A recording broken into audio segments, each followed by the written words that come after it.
Often in life, we encounter obstacles and challenges and things that get in our way that stop us from achieving what we want to achieve. Many times, we find it difficult to turn around and move things forward. What are the connections between your goals, energy, and healing? Do you need to be healed to move forward? Can you realign energy?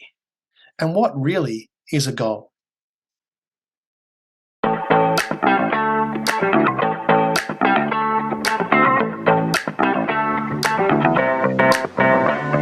Welcome to Share.Care, an all-inclusive community sharing experience, strength, and hope to create strong, healthy, and inspiring relationships.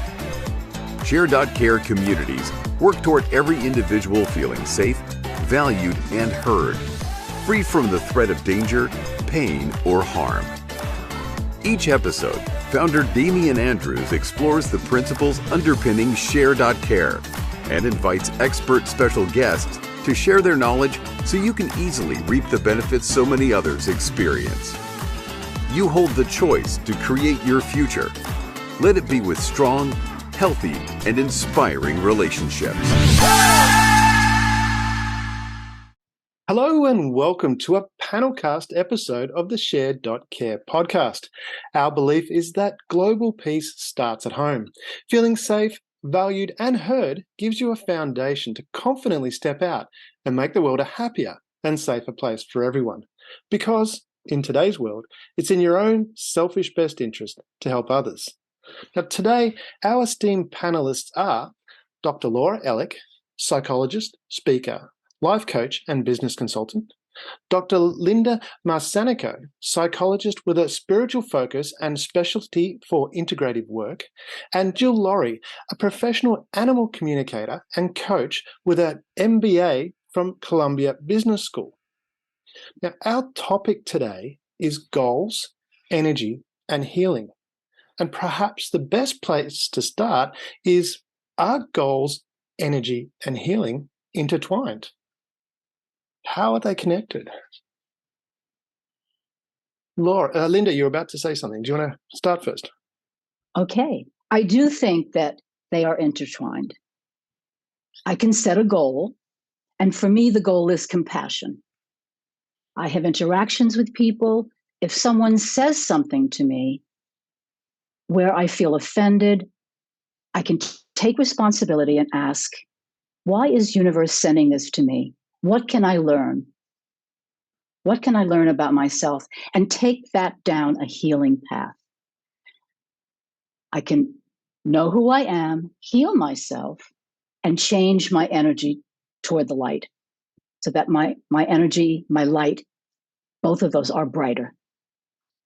So goals, energy, and healing are very much intertwined.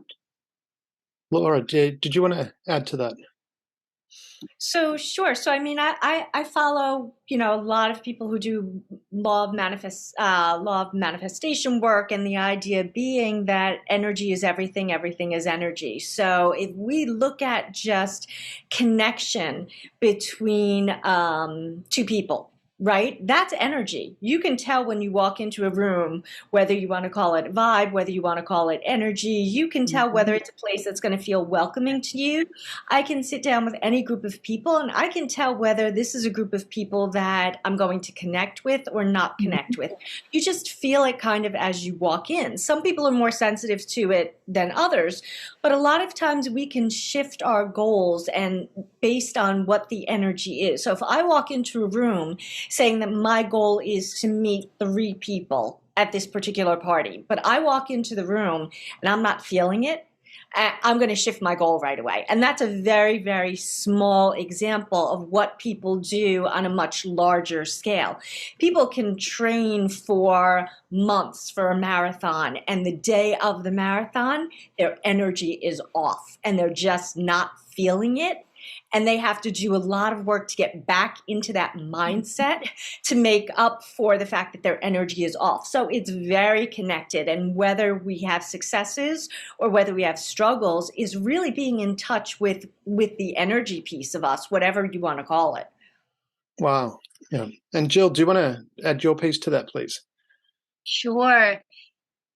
Yeah, well, I think of energy as being a core building block, right? At our very core, everyone and everything is energy. So that's the very foundation and starting point.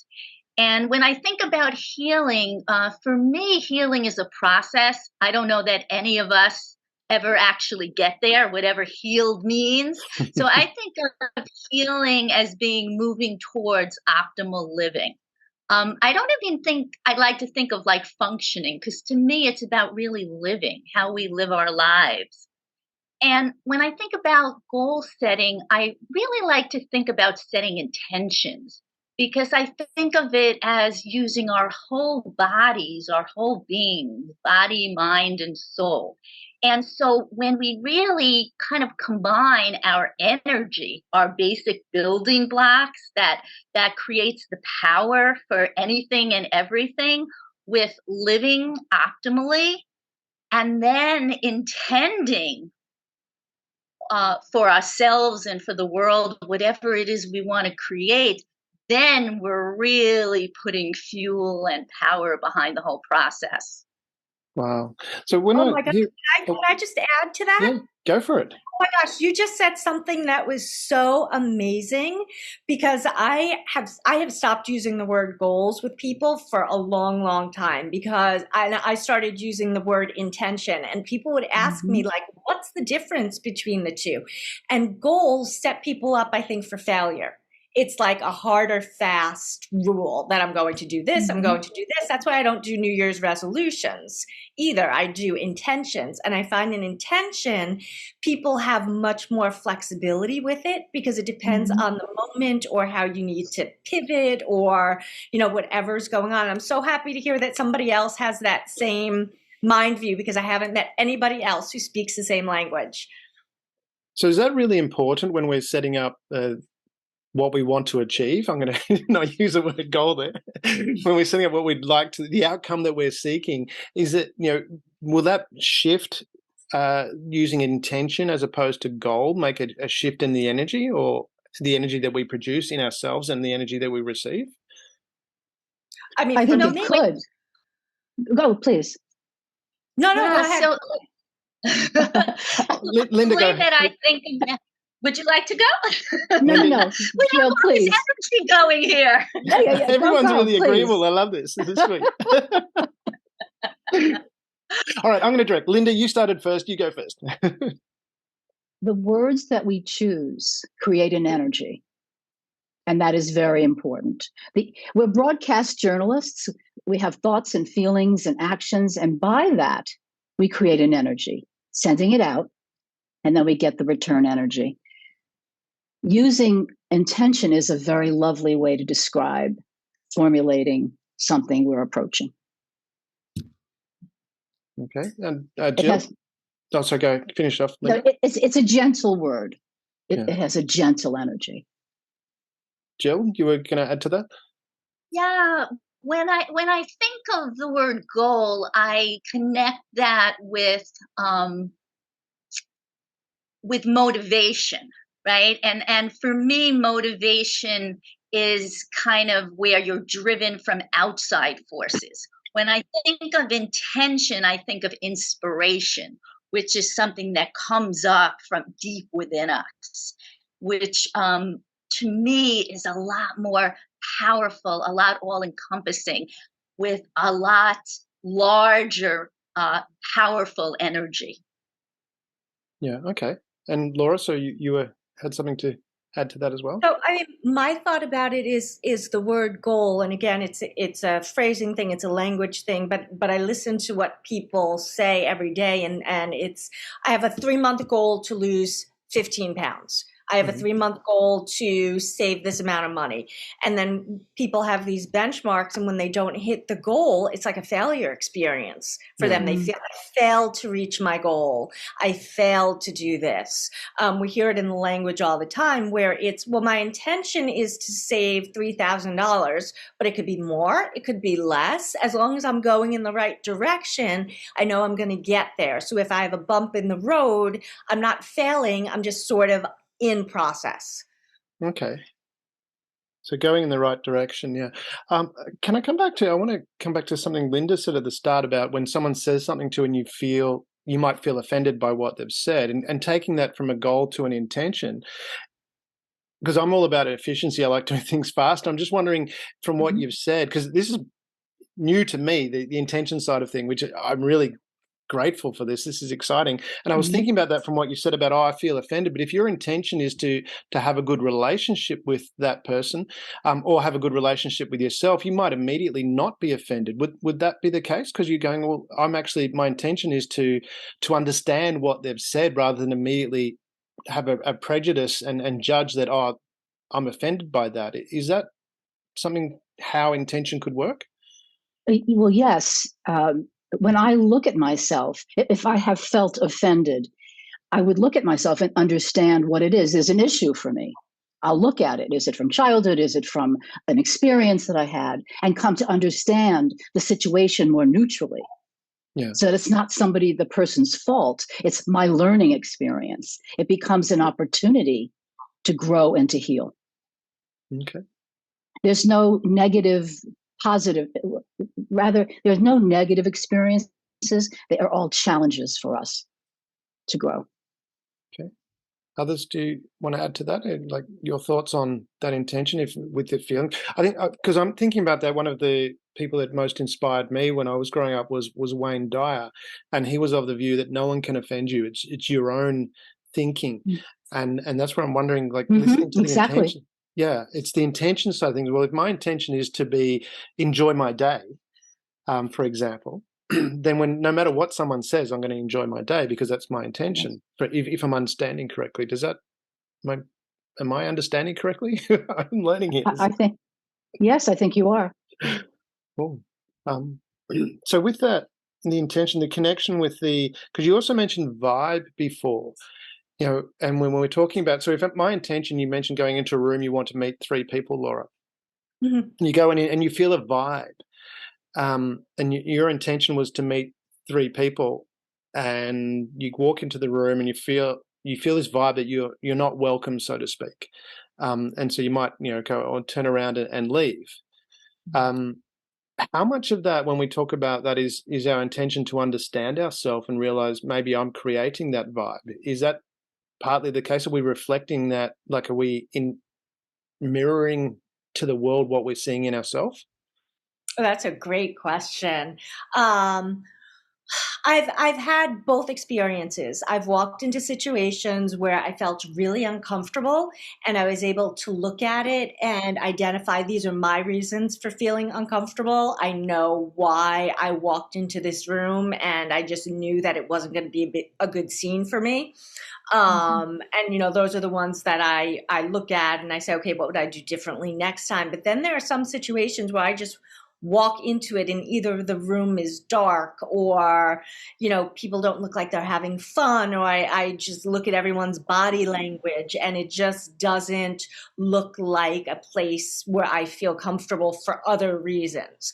And again, I think it's know thyself is really the key here. Is as you are more in tune with your own stuff, your own issues, your own energy, you'll be able to determine pretty easily what's me and what's not me. But I wouldn't just walk into a room and say, oh, this place isn't for me, and walk out. I would kind of do a spin and sort of talk to a couple people and then kind of see if it's for me or not. Yeah. Jill, did you want to add into that? Yeah, I think it's always a process because we're always in the process of healing. So, sometimes it can be easy to say, yes, my intention is to create healthy relationships. And therefore, if I feel offended, I'm going to be able to take a step back. The reality is that sometimes it can take us a lot of work to be able to get there, to be able to, because our, we have very visceral reactions and responses. And, sometimes it takes a lot of training of our mind, of our body, even to be able to take the step back, to take a few deep breaths, to go to the ladies' room or the men's room and take a few deep breaths and kind of check in with our inner self and check in and see kind of what's really going on here, right? There's like the little T for truth and the big T for truth, right? Like, what am I feeling? What am I experiencing in the moment? And what's the greatest truth of what's actually happening here?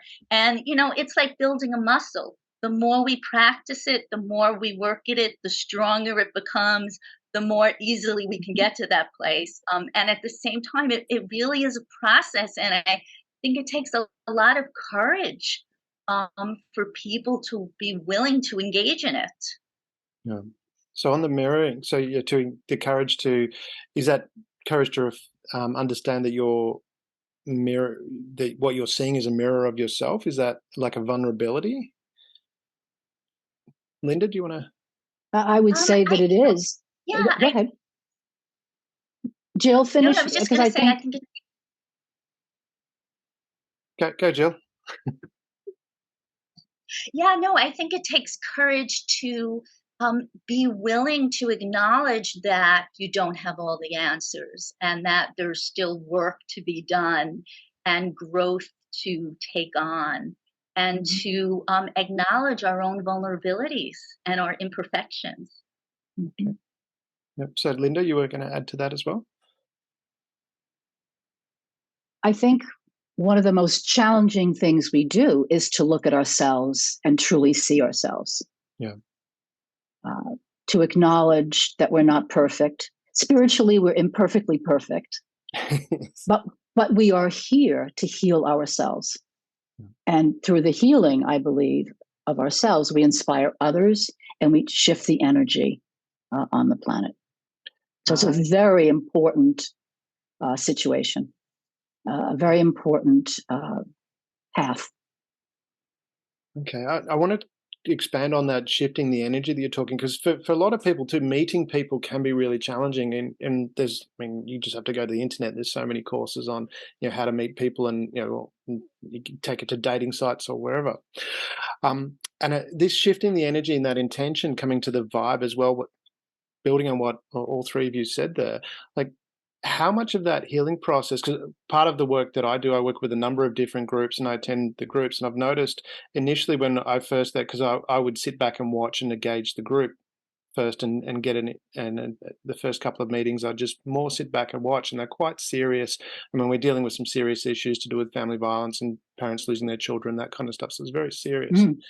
And maybe I'm not taking it seriously enough, but then I'd start to get involved and add a bit of humor and a bit of lightness to it, throw in a few comments about Lego, and all of a sudden that the whole dynamic would change. And I'm just wondering, from that perspective of people that wanting to get out there and they go into this situation where it's like, it feels like the vibe is not great and they want to walk out, but then how do we go through that process of healing and changing the energy so that we can actually create that? Is that something that people can consciously do and help them to go out and meet other people, going, well, even if the vibe doesn't feel great, actually how I behave can affect that energy?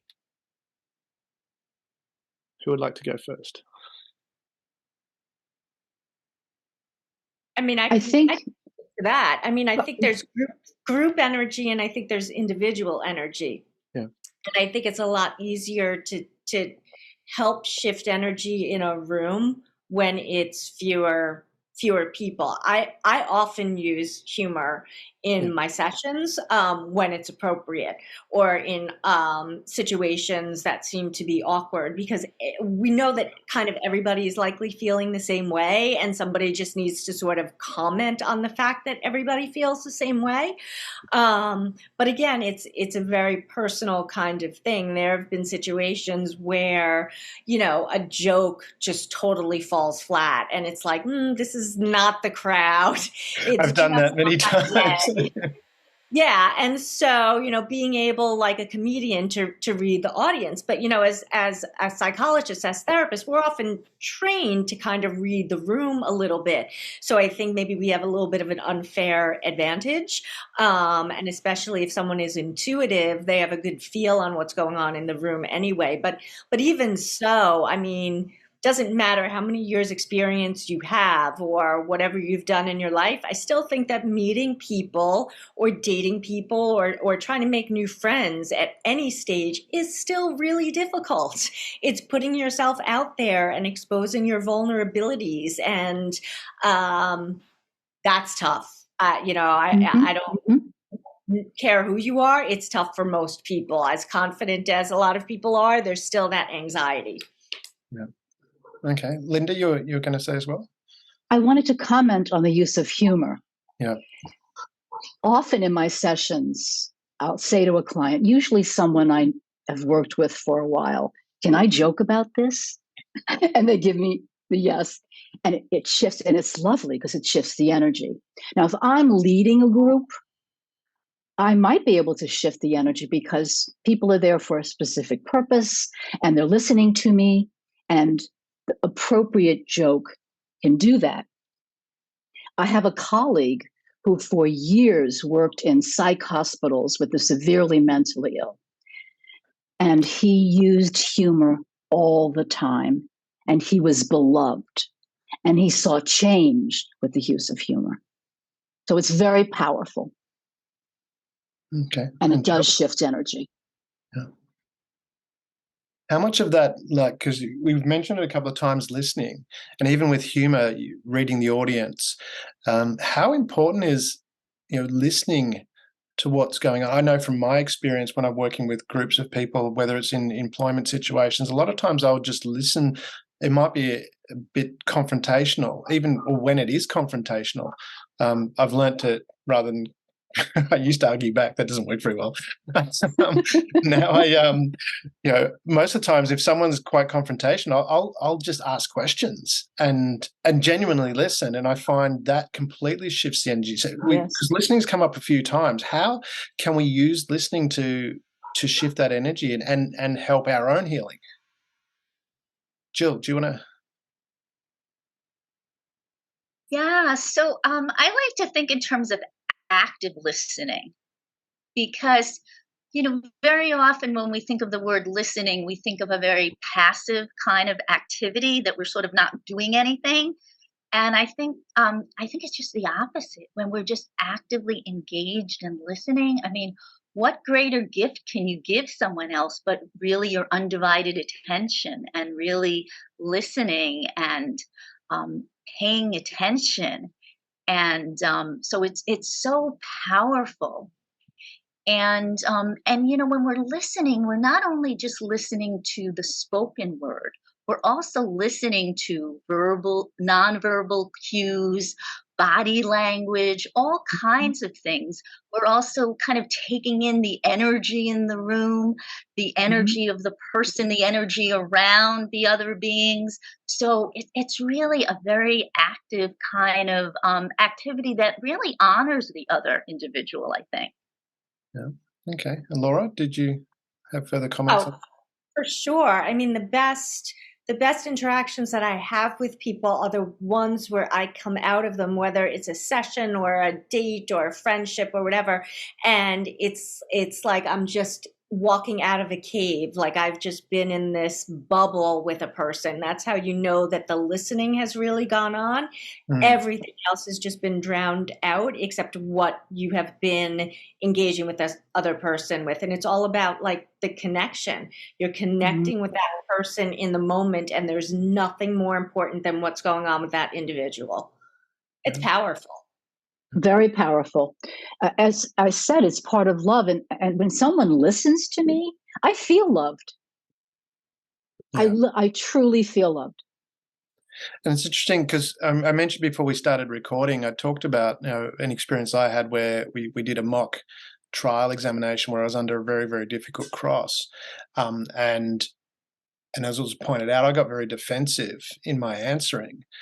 When we get into those situations, and when I look back at that, part of the reason I got defensive is I started getting tense and in those moments, because it was very high tension. Now that I think about it and we're talking about this, I actually stopped listening and I wasn't answering the question that was being asked. So how can we, in those situations, stop and actually go back to listening to what's really going on? I think that's a challenge. I think that's a real challenge. Yeah. But I heard somebody else coming in. I didn't know. No, go ahead. I think it's a challenge. I think if you wanted to rewind the reel, if I were to rewind the reel, I might practice some mindfulness and meditation to be able to step back in the moment. And I remember giving a speech at Toastmasters, and everything was so hectic that I forgot my speech. Yeah. I'm standing in front of 15 people, and I did this, and I said, "You're in trouble. Think on your feet and start again." Yeah. And I started again. I reset myself. And I think that's what we have to do in a situation like you were in. And also, it might be very helpful for you to remember what it was that started you feeling so defensive for your own self and your own growth. There was something that his tone, it could have been, as Jill was saying, something nonverbal, something in his eyes. Maybe he was acting like the prosecutor and you were feeling it. Point. Yeah, it was like I was being very, very personally attacked, like more than you would normally. Normally, you'd be in a situation where you can walk away. But in a prosecution situation, if you're in the witness chair, you can't go anywhere. And so he was very brutal, and it was deliberately so, just to because I wanted to go through that experience so I could help others with, when they're in that situation. And that's where it's interesting to go, well, how do we reset ourselves? And is it just taking that moment, being mindful enough to take that moment? I think Jill, to close your eyes. I closed my eyes. I literally in front of all these people and said, "You're in trouble, Linda, but you have to go. You have to reset. You have to start." And I was able to do so. Yeah. Jill? Sorry, you were going to add to that? No, yeah, sure. It's interesting because it feels contradictory, and yet to be a really good active listener, it's important to be centered inside of yourself. And I think that's exactly what Linda was talking about and suggesting in terms of meditating and kind of rewinding, right? Because unless we're really connected and we have a good grounding in who we are and where we are, then we can't be there for anyone else, and we can't really be a good listener. So that would be a wonderful moment to kind of check in with oneself and say, okay, how do I ground myself in this moment? And certainly meditation is a wonderful way to, do that. You can even just visualize yourself, your feet like energetically going like way down into the ground, down into Mother Earth, and really kind of like really grounding your lower body in the earth. Yeah. So Laura, I'm going to take a more of a biological, physiological approach to this one, because basically what you're describing is your body going into fight or flight, right? He's triggering you purposely because he wants to see how you respond under pressure. And this is how bar fights get started, right? Is, you're under alcohol too. So yeah. Exactly. And you, what happens is it's obviously when you're in fight or flight, you're secreting adrenaline and cortisol, right?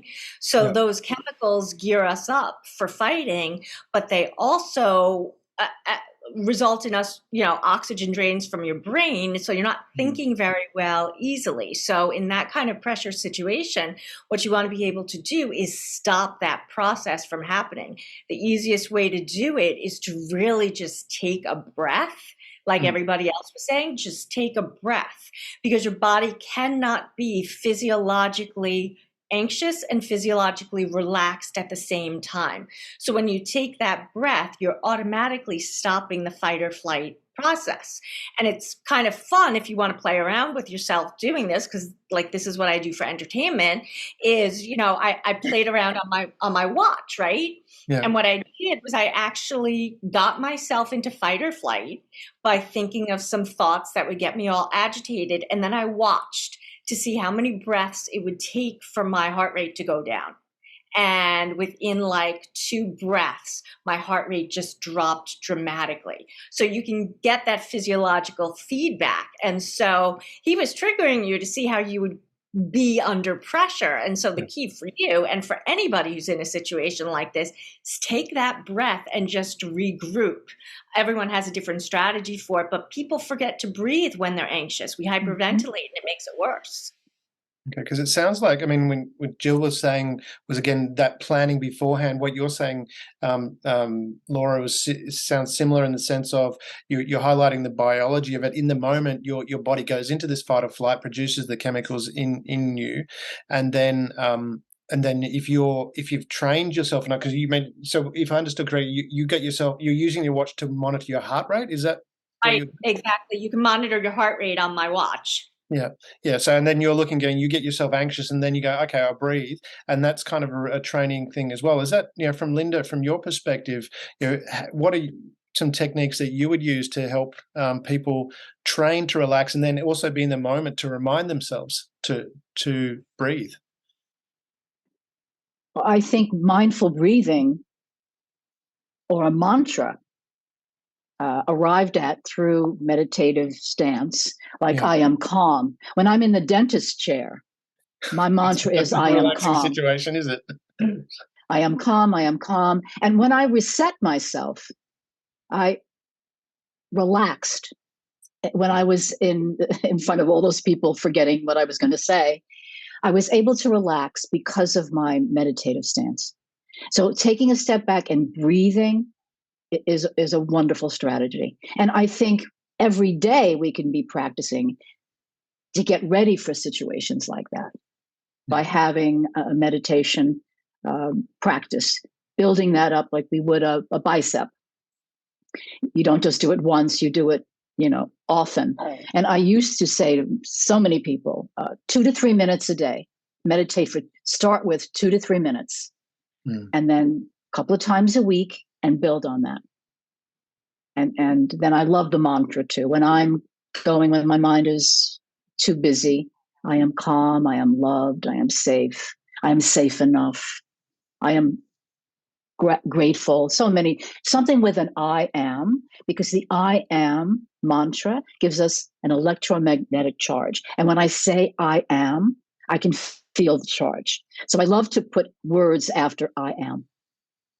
Okay, that's interesting. Some of the words that I just heard you say were, you mentioned take a step back, and that seems to be similar with what Laura and Jill were saying as well. It's like breathe, and often, when that situation happens, we want to take a step forward. And I noticed this because I've studied a number of different martial arts in my life, but I'd never studied Aikido, and I always wanted to study Aikido because it's about using the energy, the flow of the energy of the other person, and at minimal effort. And I said I like efficiency, so it seems like really great. But I was one of the things when we had the class at the start of this week was that the key point I said was taking a step back when someone comes at you, rather than going forward because you're pushing against them, you just step back and allow that to flow through. Is that like from a metaphor, from an energy perspective, saying, okay, I'm taking a step back, whatever that is coming at me, whether it's an aggravated situation similar to what I was with that witness box situation, metaphorically, I take it when a question comes and I feel that, rather than fighting against it, just consciously, metaphorically taking a step back in my mind and allowing that to flow through. Is that something what you're talking about with taking a step back? Yes. When I step back, it gives me an opportunity to decide how I'm going to respond. If I'm feeling upset, I'm really in the primitive brain. And I want to go from my primitive brain to this enhanced, educated, emotionally available aspect of myself. Yeah. And then I give myself the moment to do that. And it's most times a compassionate response. Yeah. Jill, did you have more to add to that? Yeah, what I find also is that if I can add some element of physicality to it in some way, and you can't necessarily always do it in the moment, No. right? But I find, for example, I do walking meditations because I find that physicality to be moving my body to be very powerful. And that's something that you can actually do in physicality. You can also visualize it in your mind because they've actually done studies, I believe, showing that the actual visualization of engaging in a sports activity, what it does to your body internally is equivalent to people who are actually engaged in the activity. So I think it's a similar kind of process, really getting the body moving, getting the energy moving. And it's interesting that you mentioned Aikido because I actually did study Aikido years ago. Okay. And it's very much like that, the whole energy, because if you're like going head on with someone, there's no room, right? There's no room for either of you to breathe, like nothing. Whereas if you just go like with the flow, right? There's nothing to fight against, right? It just diffuses the whole situation and it opens up this beautiful new space inside of each of you and between you. So that whole element of physicality, I think is really important, and I think it helps to get the energy flowing and moving, right? So it's not this old stagnant energy where there's no room for anything to shift or move. Yeah. So Laura, coming back to what you were talking about before of intention and bringing that in of stepping back. So we've got an intention to do something and we're feeling a tension in our body. How do we go through that process of stepping back to then focus on where we come back to that intention? What can we do? Well, I think one of the things that's really important is being in touch with your physical self, so that you recognize the early signs before you get to that part where there's the point of no return, right? So being able to recognize in yourself that when you're angry at like a 2 or 3, that's the time where you start preparing to step back and take some action to change the course of how things are going to go, rather than waiting until you get to a 10 where you're so far gone, it's going to be really difficult to pull yourself back. And I think what happens is in our culture, especially, I think we are taught to respond to anger with anger. We are taught to respond to aggression with aggression. If someone is bullying you, bully them back. Don't, walk away from a fight. Don't, be a wimp, all of those kinds of things. So, being able to recognize for yourself, you know what, I can de-escalate this because I know I'm only at a 2 or 3 and I can manage this situation much better than I could if I were a 10. It changes the whole way that things are going to go. So it's training yourself to be more aware earlier on and then take a step back and recognize, is it a refocus on your intention? I'm not going to use goal anymore. I'm going to use intention. Well, look, I mean, my intention in most situations, especially let's say in a conflict situation, my intention is to walk away intact. Mostly, physically, emotionally, spiritually. And I really don't want the other person to be destroyed either. I want us to have an agree to disagree kind of thing if we have to. Both of us say our piece and walk away and be okay. The difficulty is that not everybody practices this kind of work where they're well aware of their stuff. So you have someone who's going at you with a 10, who, if you walked into that situation and your intention is, I'm going to go at him too, no matter what happens, it's going to change the whole thing. But if you go in with an intention, I'm not going to take the bait. I just want to say what I need to say, have that person say what they need to say, and walk away okay. You're already walking into the situation grounded.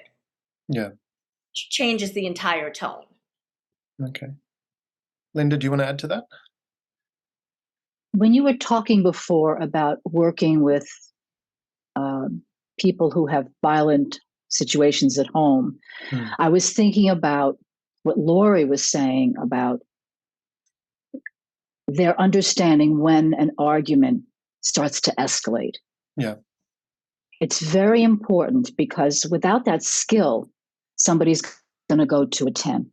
Yes. But if they can work toward understanding how each of them has something to do, it's a tango, really. Yes. Nobody has an argument by themselves. My mum always said, takes two to tango. That's something I grew up with. And one of my clients said that her husband was very aggressive. She said, but I do some things and I help him along with that aggression. So the idea is to have them look at the tango and to see what their part is in that tango, so that they can get it at a 1 or a 2 or a 3. Yeah. Jill? Yeah, I just want to interject here, because I think it's important to just put this out there, that when you're dealing with, serious cases of domestic violence, that it's beyond a communication kind of issue. And that, that's not about, if I calm down or if I say it just so, that's really, the assailant really has the problem, and it's really up to the assailant to address it and get help for it. So I just wanted to put that out there, so that there's no survivor or a victim who's feeling like he or she is responsible or can stop the violence in some way. Oh, 100%. Yeah, no, if someone's being aggressive and an abuser, the person being abused should not feel that it's their fault for that other person's behavior. We're all responsible for our own actions. And, in those scenarios, I've thinking about stories that I'm aware of where a person was walking away, and then the other person continued to chase them. I'm not going to get into the gender of which gender was which, but it's like the person recognized that it's okay, this is getting too much, and walking away, and then the other person starts chasing them. It's becomes it's not. Again, said the abuse, like you're very right, Jill. It's not the abused person should not feel that it's their fault. I was given, in my personal circumstance, I dealt with in my life where some difficult people that I had been in a relationship with from a long time ago, and I remember seeking some advice about that. And as much as I think the advice I was given once was quite brutal, but it was really interesting in talking about that intention. Where they said, if a rabid dog's barking at you and you try and pat it or calm down, you're probably likely to get hurt. The best thing to do is put some distance between you. And that's why I'm talking about taking a step back. And I know that's an extreme, but I'm thinking of a couple of situations that I've had where even, all right, I stopped communication, the person would still contact, but eventually it died off. Now, the person's behavior when they did contact still remained roughly the same, but the behavior changed, or not the behavior changed, the frequency of contact dropped off, because there was a lot of times where I looked at it and go, do I really need to respond to that? As much as in a normal conversation, you might go, oh, yeah, give a quick response or whatever. In this situation, it just seemed to inflame the situation. And so it's just, because that's come up, it's like when we're dealing with a situation, when we're trying to achieve our intentions, we've obviously, in a lot of cases, we have to interact with other people. How much of that is being aware of, okay, from our own personal healing, recognizing that maybe we need to associate with different people and choosing to associate with those different people. How important is that in achieving your intentions? I'm of the opinion that we need to be with people who uplift us. Yeah. And we know that from the way they treat us, the way we feel, our energy, people who uplift us. How do we, because I want to touch on that, because I know from my experience growing up, come back to my mum, who had some really good wisdoms. But one of them was, always try and get along with people. Now, I think I misinterpreted that, because I tried to make relationships work where it was never going to work. How do we recognize the difference? By the way you feel, by the way I feel when I'm with that person. It doesn't mean I can't get along with most people, but I'm not going to bring everyone close to my heart. Yeah.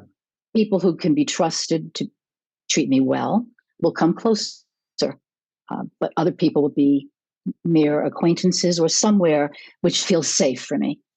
Is that a case of, like, from an energy perspective? Because I'm relating it to my own personal experience where I felt I wanted to be close with some people, and whether it was, I'm referring to both personal and in business relationships. So business was obviously a different type of relationship, but I felt like, I felt that that would be good for where I was going, but at the same time, it was a juxtaposed feeling because I would feel uncomfortable in the relationship at the same time. Is that what you're talking about? Recognizing the difference between those two? Yes. Yeah. Yeah. Laura, you looked like you were about to add something there as well. I mean, I'm in deep thought because I'm just processing all different aspects of this. I mean, sometimes we get used to patterns of certain things, like you were talking about, just based on, you know, the advice that you were given as a child. And so sometimes being in a relationship, I don't want to say uncomfortable, but unfamiliar. Sometimes it's unfamiliar because you're just breaking the pattern. And Yeah. that doesn't necessarily mean that it's unhealthy. It might actually be quite healthy because it might be someone who's very different from what you've dated before. Yeah. Maybe this person is actually the better match for you. And again, it's just paying attention to your own personal dynamics. But what we were talking about before was, you know, what I'd like to call the slot machine effect is why do these people keep popping up? Yeah. And why do we give them the time of day? And it's all about the boundaries. So, you know, if somebody texts you 6 times in a row and then you answer them, you now reinforced the behavior that they will text you 6 times in a row to get an answer. Yes. Right. So it just gets them to continue reaching out to you. So if you're going to set a boundary, like this person is unhealthy for me, I can't be with them. It's, oh, you know, I can't break down and then text them after, 20 times. You've now restarted the entire pattern. And listen, it's easier said than done for sure. But when people think about it in the context of why do we go back to slot machines? Why do we play Mega Millions? Because there's always that one time where we actually won $10 and then it just starts us over again. That's interesting. Jill, you look like you were about to add to that. Yeah. So what I'm thinking about is, I think our feelings are definitely a good leading edge for us. And at the same time, I think we also need to check in and ask ourselves why we're feeling what we're feeling, right?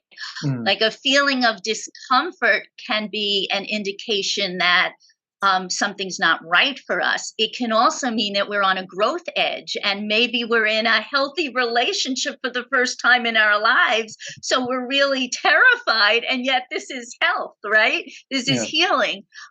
So what I often invite people to do is, check in periodically, like throughout the day, at the end of the day, just check in with yourself, see what you're feeling, and without judgment, being very gentle with yourself and whatever you may be feeling, almost like an outside observer. Oh, that's really interesting that you're feeling a little anxious.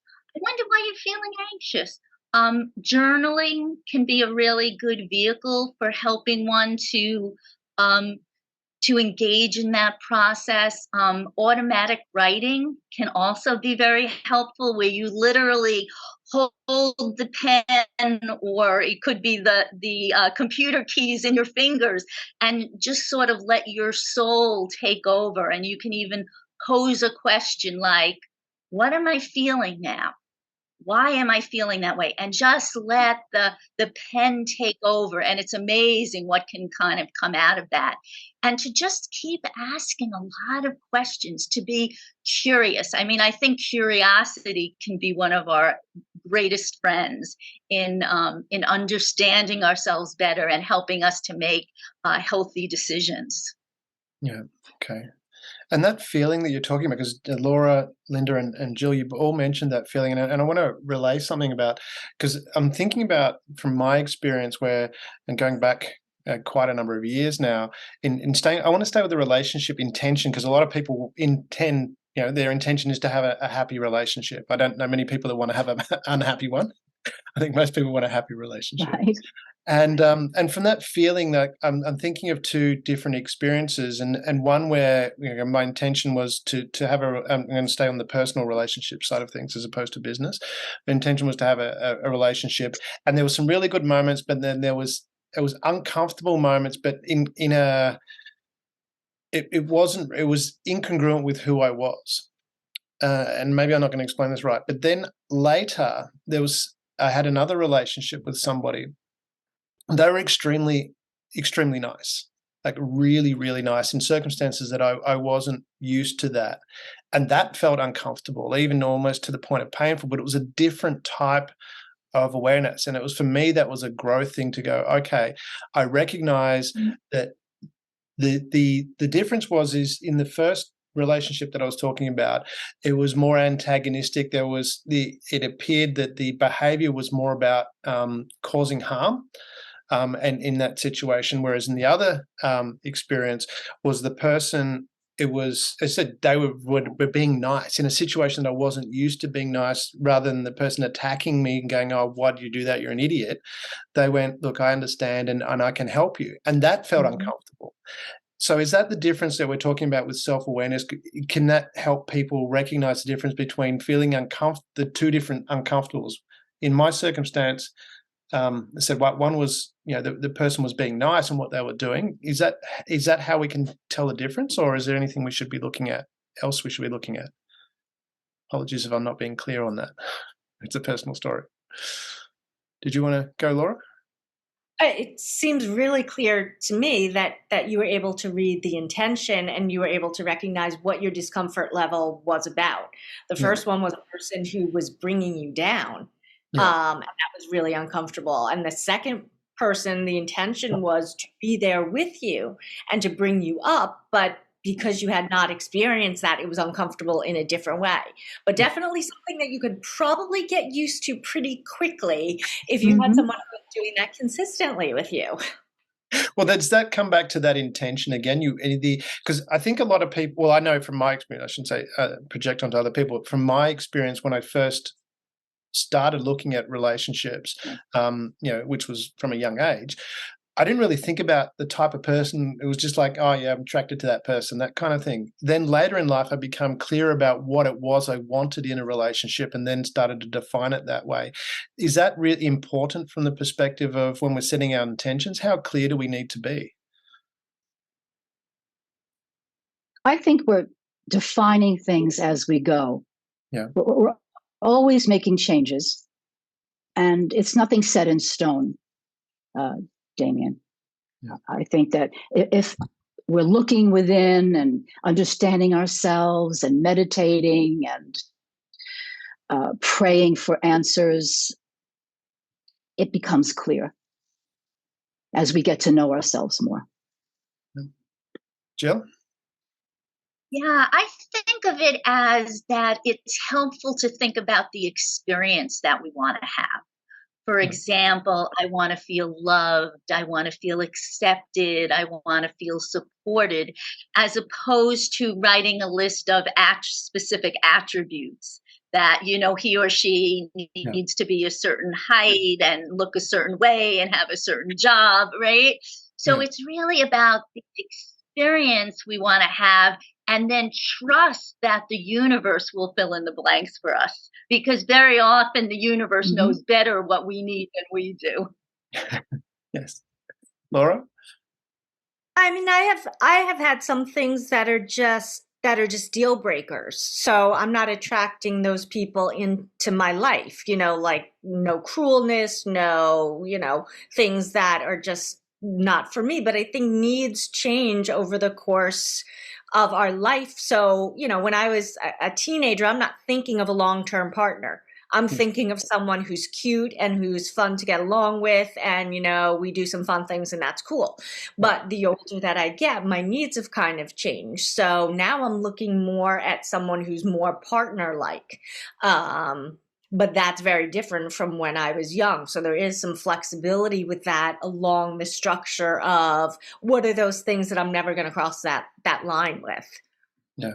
So it's important, by the sounds of it, when you're setting your intentions, it's the intention of what you want, but also what is there, whereas the bar, so you're setting a range, so to speak. It's like it has to be within this area. Well, maybe there's not a top to it, but there's a minimum going that this is not acceptable. That's important.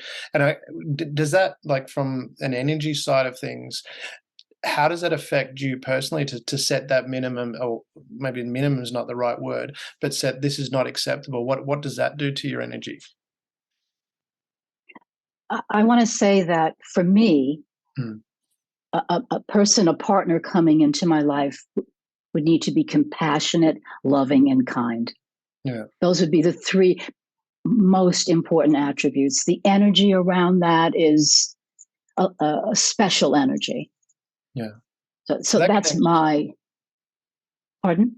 And I was going to say that connects to what Jill was saying. You're creating that experience of compassion in your life. That's the experience you want, and then the rest. Yes. Yeah.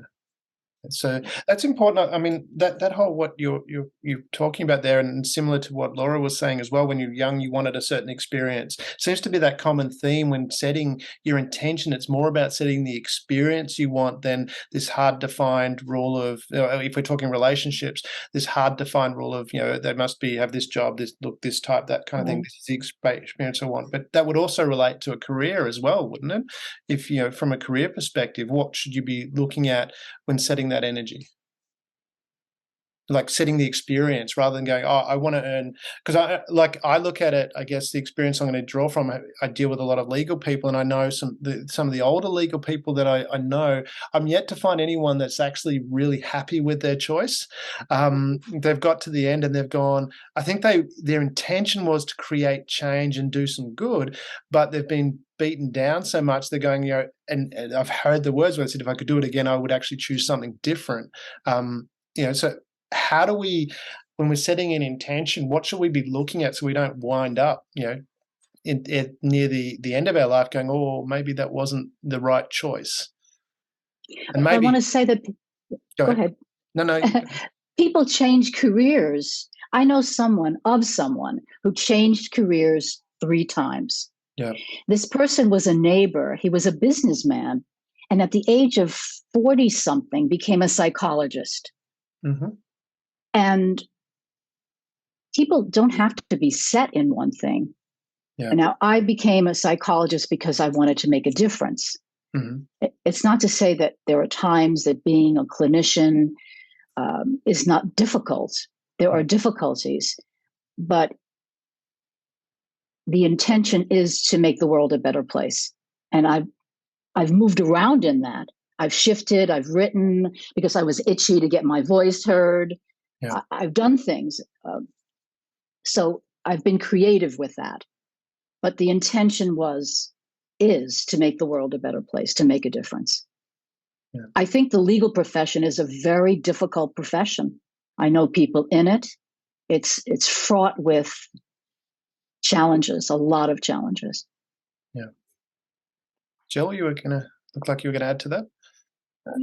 So when I work with people, I like to invite them to start with a blank slate, because, sometimes they start with all of these limitations and these ideas, and before they even get started, they've thrown out what could be this amazing possibility, or they've thrown out pieces of what could be creating their whole new career, maybe that no one has ever done before even. So I really like to encourage people to think about, how do you want to feel?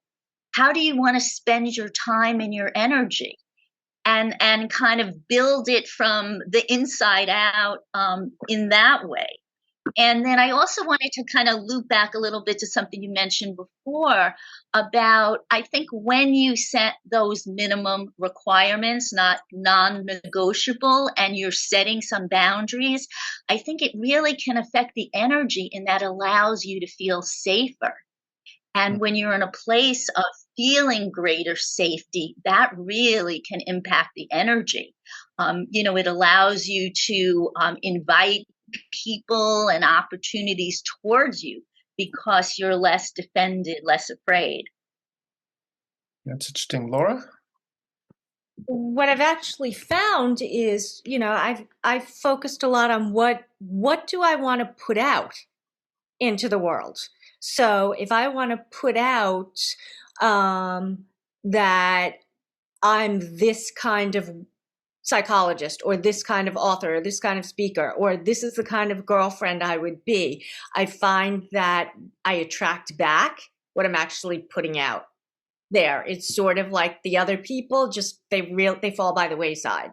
So I've had job placements that were complete mismatches, and things just kind of fell apart. And all of a sudden, something that was a perfect match for me just came up out of nowhere. And it's like, how does that even happen? It's like magical that the people who aren't on my level, on my vibe, so to speak, they just fall by the wayside, and the right opportunities and the right people just kind of enter at the exact time. That's interesting. Well, you're talking about being in the flow, Lori. You were right in the flow, and that's what happens. All things that they just come in. The things that we want come in. It's beautiful, magical. So I want to come back to that because that's what you're talking about, that being in the flow, but also too from the flow, taking it, because we mentioned before that we tend to be in a little bit of a high conflict world as well. When there's conflict, we fight back with conflict. And it seems from what you're talking about there, Laura, was that, you had this experience where the job wasn't great and it didn't work, but then you kind of let that go. And to come back to that Aikido reference, you kind of just let it go past you. And then these other opportunities come back. I mean, when we're talking about from a healing perspective, how do we get to that state of being, I can recognize that, this might not be the right situation, staying calm and letting it flow through to allow those other opportunities to come forward. And Jill, you look like you were. Yeah. So one of the things that's very helpful to do in those situations, for example, if you're in a job that you're not that thrilled with, and you don't really feel is a long-term something, what most people tend to do is focus on all the things that they dislike about the job, right? And what we focus on grows, right? So we're really digging ourselves deeper when we do that.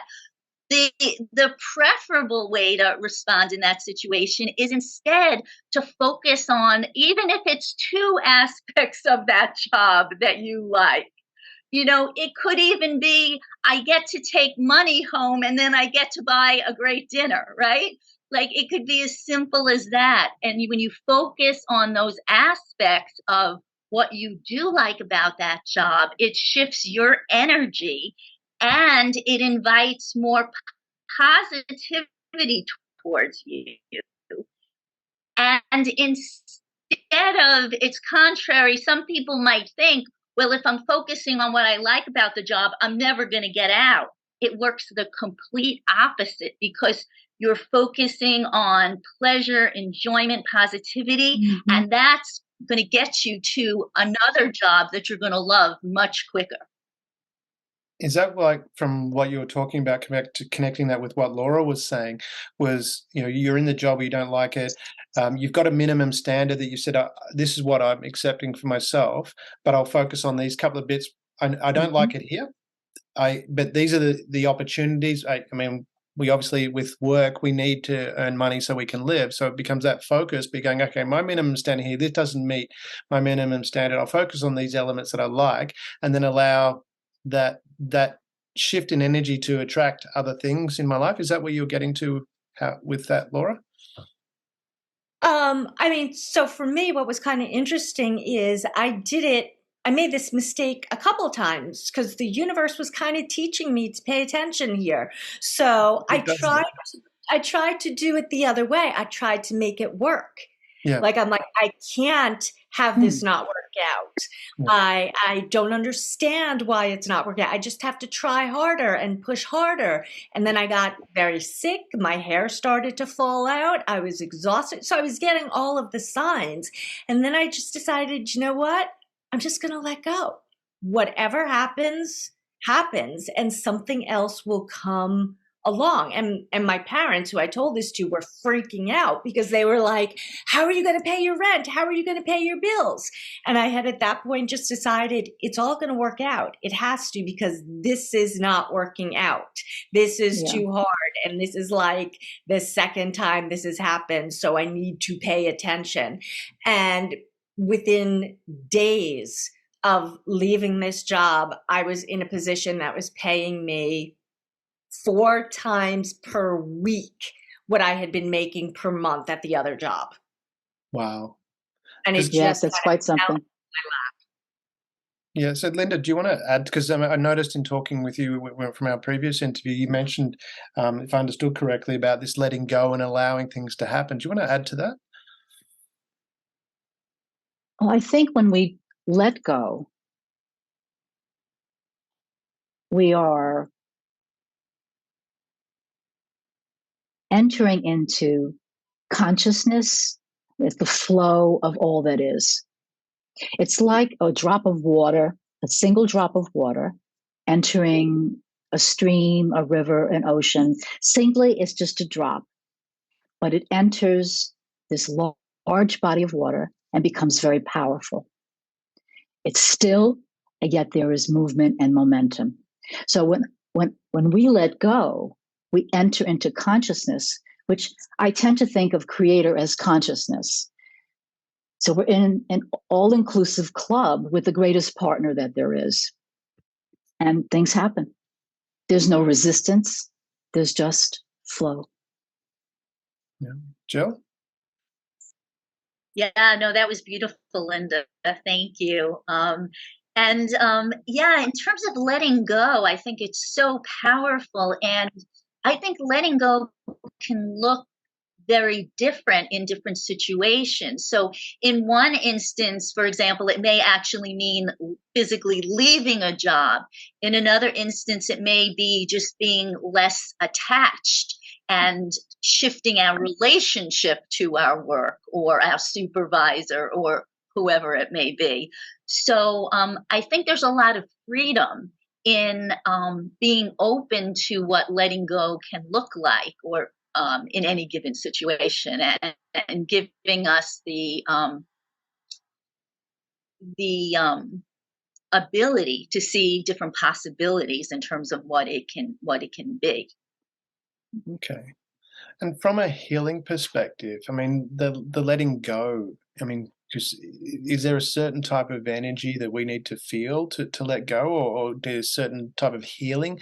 I know from my coming back to that experience I had with it being in the cross-examination chair, I was able to, in the moment, it was, I know when I was thinking about it, I was like getting, and I partly I thought I was doing really good, until we reviewed it afterwards. And then I was able to listen and hear that these are the reasons why I actually would have looked like a really, really bad person had that been a real situation. And I was able to listen to it. It was difficult. I'm not going to, it was really difficult to listen to. But then I was able to go, okay, I think my intention was to learn. So that enabled me to listen. But how do we get to that state of that healing to be aware of that? What can we do to?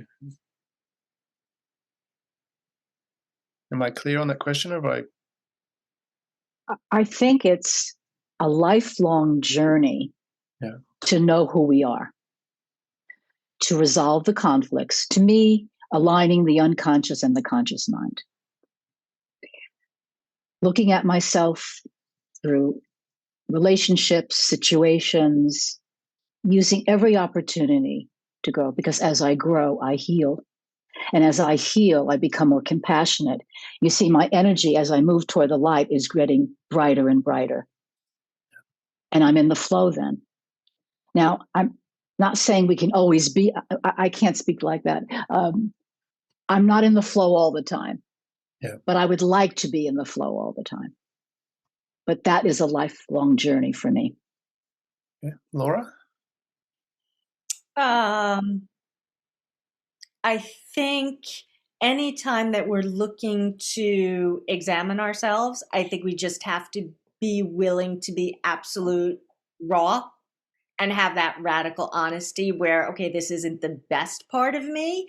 And that's okay, because now that I've identified it, now I can work towards resolving it to be the kind of person I want to be. Yeah. I love that term, radical honesty. We probably need more of that with ourselves. Jill, coming back to you on that. Yeah, I think beyond reconciling our unconscious and our conscious, I think it's also reconciling our stronger adult selves with our little children inside that in moments may be throwing tantrums or terrified or jealous or sad or whatever the case may be, and being aware of that we all walk around with these older internal parts of ourselves, and to start to get to know that little boy or girl inside, to start to have a relationship with them, to start to understand what they need and to let them know we have them.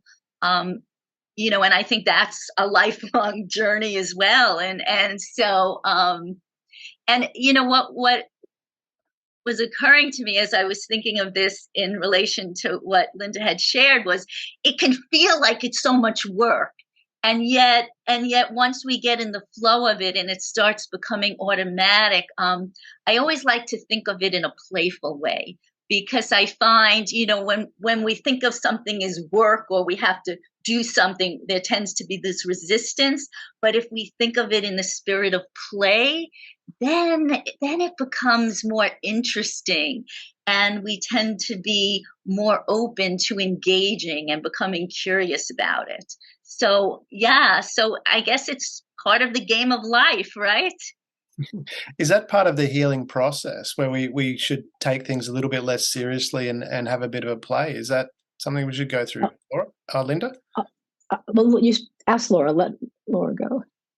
So, Laura? Oh gosh, I mean, play, I think, is so important, and something that we're trained as adults is unacceptable. It's sort of like we're only allowed to play at a certain point of time in our lives, and then it's never allowed again. But if you think about it, the entire planet is a playground. There are so many interesting things to do and to see and to experience, and we only get to do a fraction of them in our lifetime. I've never been to Australia. I've never been to that's a playground. And we, in going along with that, is we've been taught to shut down daydreaming. So one of the things I often talk to my clients about is, when was the last time that you daydreamed? That you just took yourself out of the daily grind? Because that's where a lot of intentions are set. They come from daydreaming. Yes. Linda, you were going to say as well? We create a wonderful energy by playing, by dancing, by laughing. Children laugh all the time. Adults don't laugh very much. And we use fewer facial muscles when we laugh and much more when we frown. Yeah.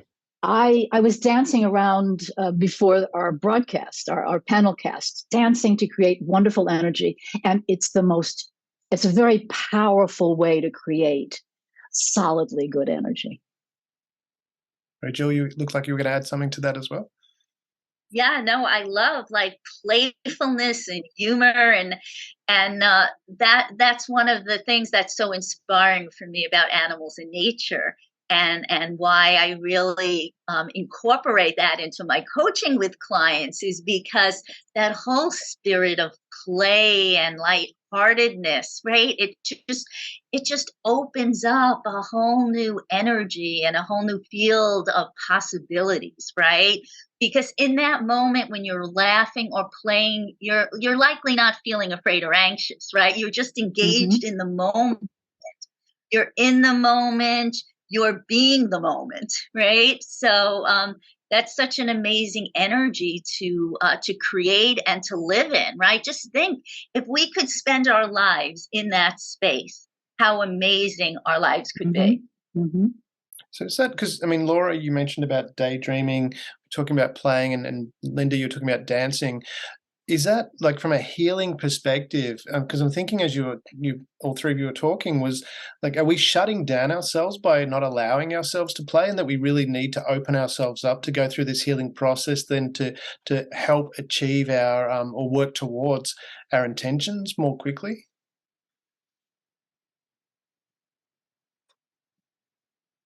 We need to play. Yeah. And we are shutting ourselves down if we're not playing and dancing. And the quickest way to heal is to laugh and play. Laughing creates endorphins in the brain. Yeah.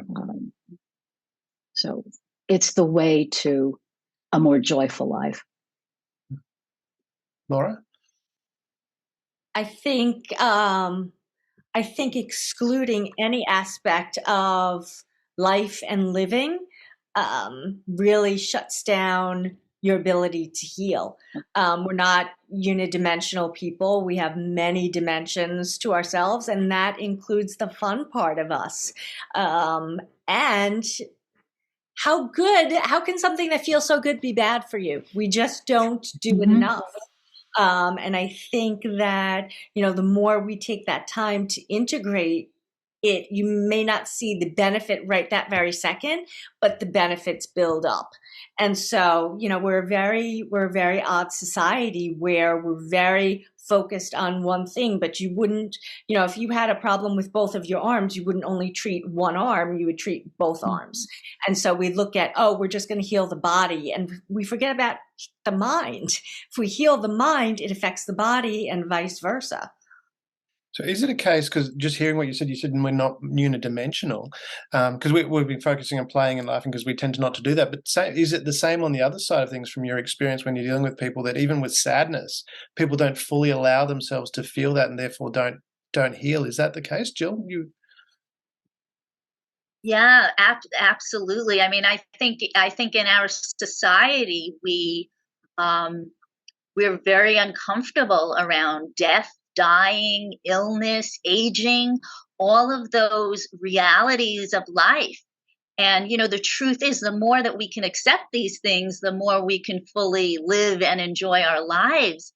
And yet we're so trained in our society to try to shun these things. And we really don't know how to be in relation to them in healthy ways. And it I think makes it that much more challenging when we find ourselves in those positions, either with ourselves or with people we care about, because we don't have training in it. And yet, when you think about it, how ridiculous that is in some way, because it's the most natural thing in the world. These are things that we're all going to be dealing with at some point. And yet there doesn't seem to quite be a place for them in our society. Yeah.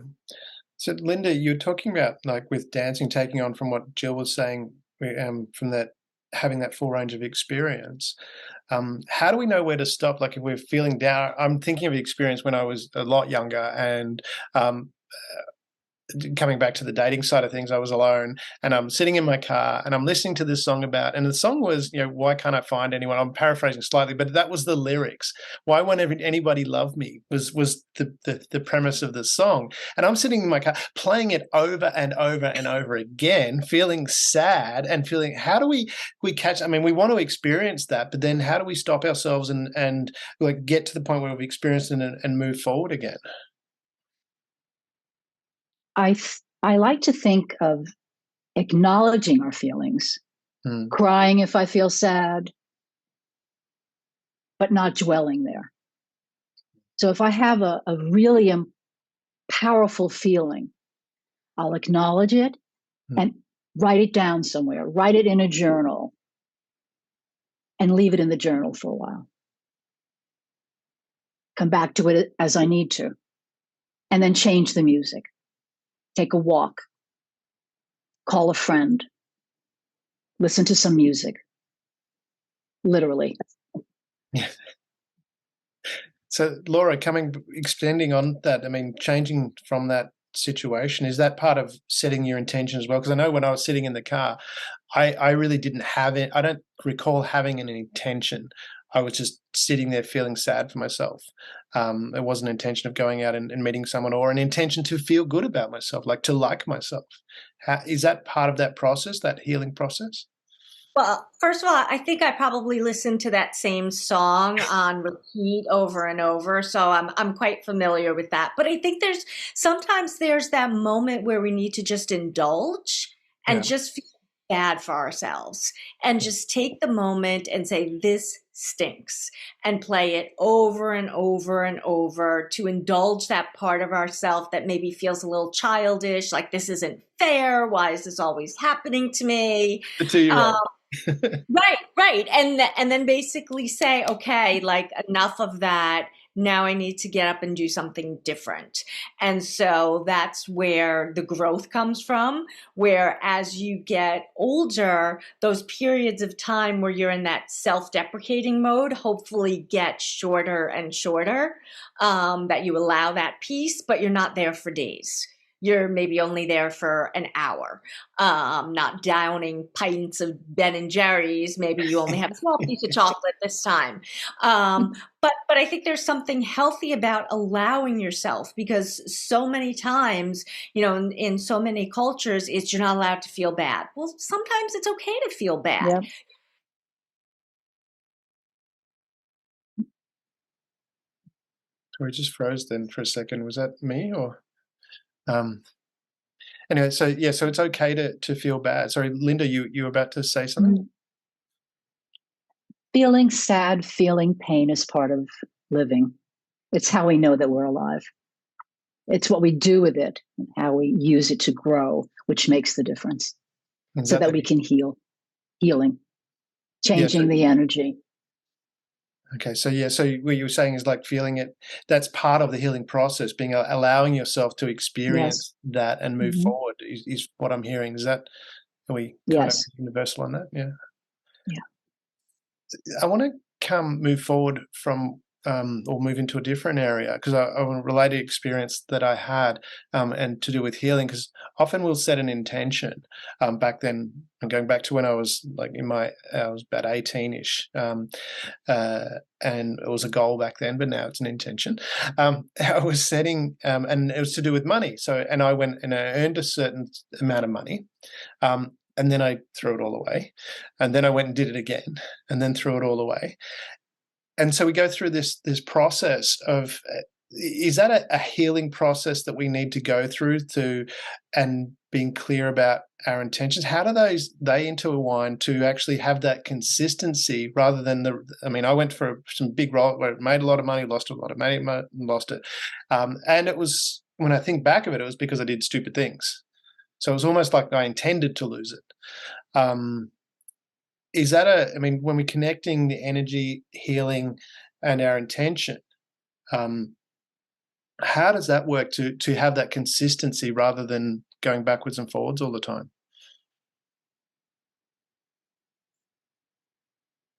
I would say that as I get to know myself,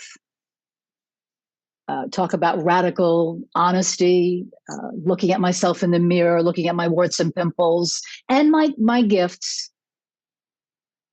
I get to know what I want and how I can get to where I want to go. And so I don't have to be on a roller coaster, so that this becomes maybe more like this, more modulated. There might be a dip, but then I come back to, after a lot of work. But the spiritual journey is an adventure. Yeah. And if we look at it as an adventure, then we have a lot of adventure and we learn a lot and we get more consistent. Jill, do you want to add to that? Yeah, what I was thinking about sort of in the last segment that was coming up, and I think it's related to what you're talking about here, is the idea of embracing self-compassion. Because, we tend to be hardest on ourselves. And I've gotten some of the strangest looks from clients when I've mentioned the term self-compassion. Like, like it's hard for us to wrap our arms around what that even is and what it means, right? To have compassion, for self-love, self-compassion. And I think that the more that we can embrace self-compassion, I think that helps for those high and low dips to not quite as be as severe, because I think part of the severity of those dips is the self blame and the putting ourselves down and the harshness that we bring to ourselves. And I think if we could just be more tender and loving with ourselves and acknowledge, hey, I really made a mistake here. I wish I had done it differently. And you know what? I'm going to be very kind and gentle with myself. I realize I'm in a healing mode. I'm still learning and growing. And next time my intention is to do it differently. Then I think that in and of itself can really help to soften those roller coaster rides. Yeah. So Laura? I sort of see kind of like two layers to this. I see like the upper behavioral level, which is really the I get money and then I spend money, and I spend money by doing not so smart things. And so the learning would be, okay, I've done this now a couple of times. The end result is the same and it's painful, like getting electric shocks, when you touch a lever. So I'm not going to do that anymore because it's painful. But then I see the underneath, which is like, as you learn more about yourself, it's the sabotage piece. And what are your underlying dynamics that cause you to engage in the up down? So the behavior is really just the symptom, which, yeah, you can stop that piece. But I think the looking underneath will help prevent that from happening again in the future. And I think most people have several layers to anything that they engage in. We're very complicated human beings. Yes. So moving on, because we're talking about that self-sabotage, or you just mentioned the self-sabotage, which relates to, which I think when I think back at it was part of that. I mean, how do we recognize that self-sabotage, and how can we heal from that? Is that to me or? Yeah, well, you can go. I think recognizing it when you wind up in a similar situation 2 or 3 times, when you notice a pattern, I think that's oftentimes when you can look at it and go, okay, if this pattern is replicating, maybe there's a piece of it that I own. And really, again, being honest and saying, okay, why do I get to a certain place and then seem to, it all falls apart. Maybe I can't have something blocking me that doesn't allow me to excel. So if you can recognize that can help you really heal the piece that prevents you from stepping up and leveling up. Okay. Linda? I think of manifesting. This is what I want. And then part of me says, I don't deserve it. So I'm saying, thank you so much. This is what I want. And there's an aspect that's saying the exact opposite. So universe does not know how to respond to me. And I believe that it's something that's either preconscious or unconscious. And I think that we learn about ourselves through meditating, through our interactions. Universe helps us through presenting issues, not issues, but issues certainly, but interactions. People come in and they teach us and we teach them. And through that, through looking inward, we can understand what it is that is so-called sabotaging. Because the unconscious is very powerful and it's not in our conscious control. So I'm saying utilize every possibility to understand ourselves. So you're talking, bring that up. Yeah.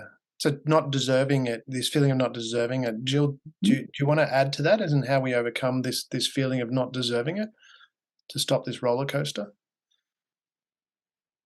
Yeah, well, I think part of it is making a commitment to ourselves that we are going to do whatever it takes to manifest our intentions. And I think part of that is getting honest with ourselves and asking ourselves how we need to grow and how we need to change inside of ourselves in order to create or manifest whatever it is that we want.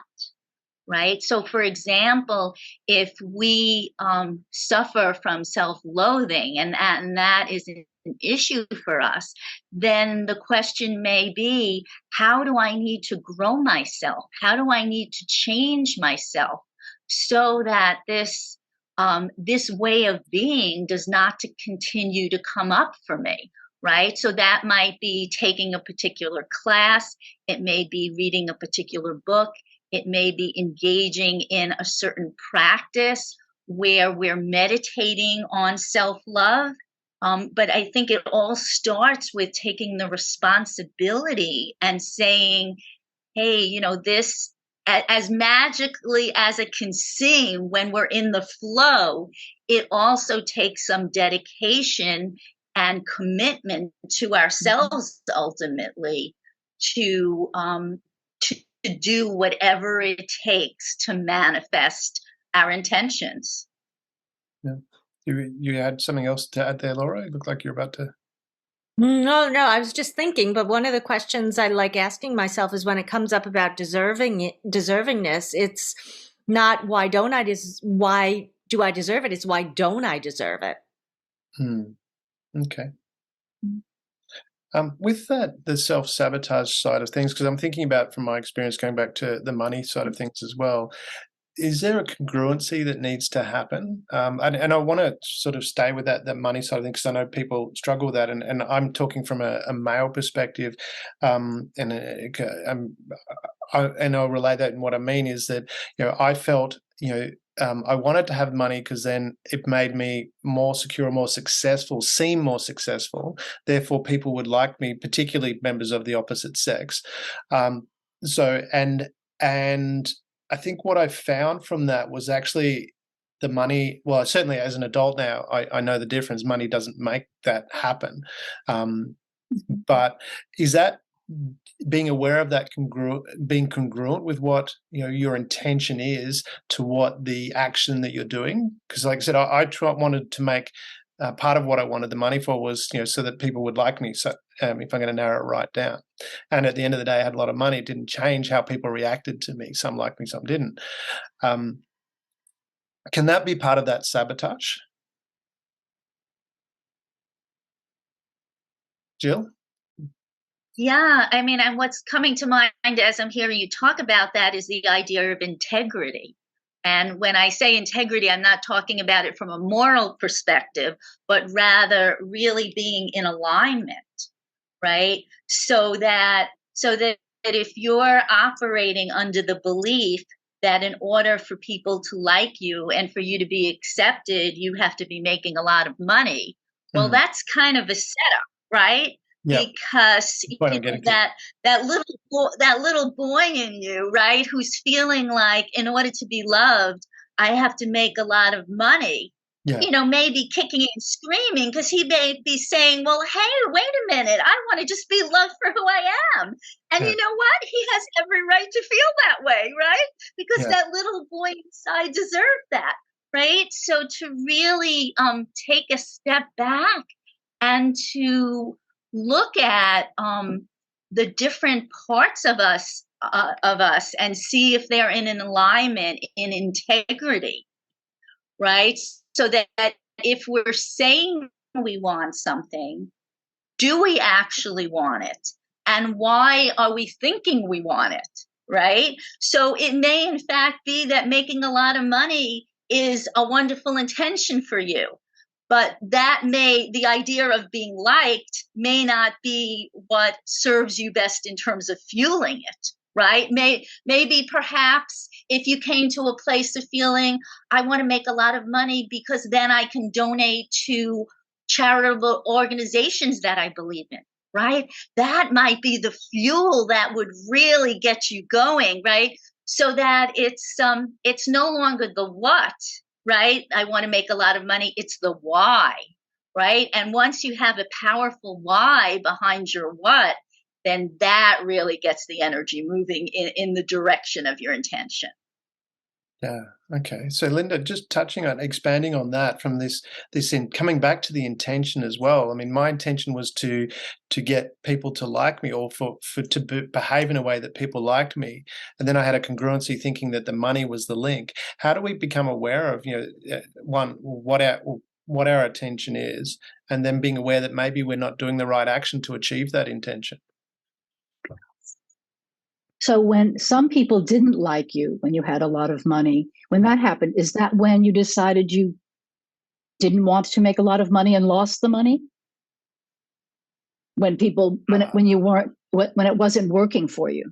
Hadn't thought about that. Maybe in part, I'd have to go through that and go through those memories. It's not triggering anything as you're saying that. Yeah. So for some reason, you gave that up. Yeah. You figured it out. And what a relief.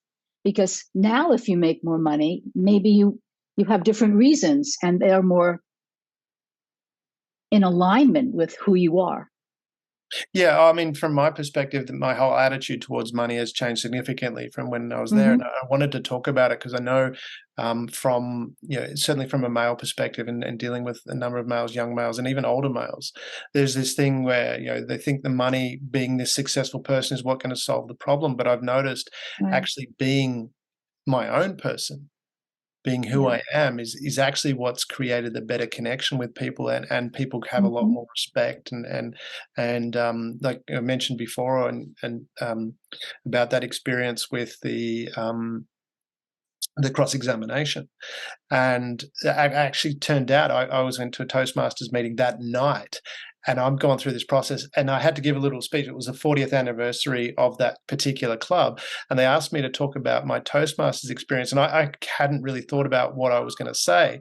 And then while I'm reflecting on this, I'm not really paying attention to the meeting, which probably, but then it hit me and going, this is what it's about. I'm actually learnt from this process because as we know, giving good speech is being able to connect personally, and being able that's what I got out of Toastmasters, being able to connect and open up and share these personal stories, which is what I did. I shared this story, which then connected with people.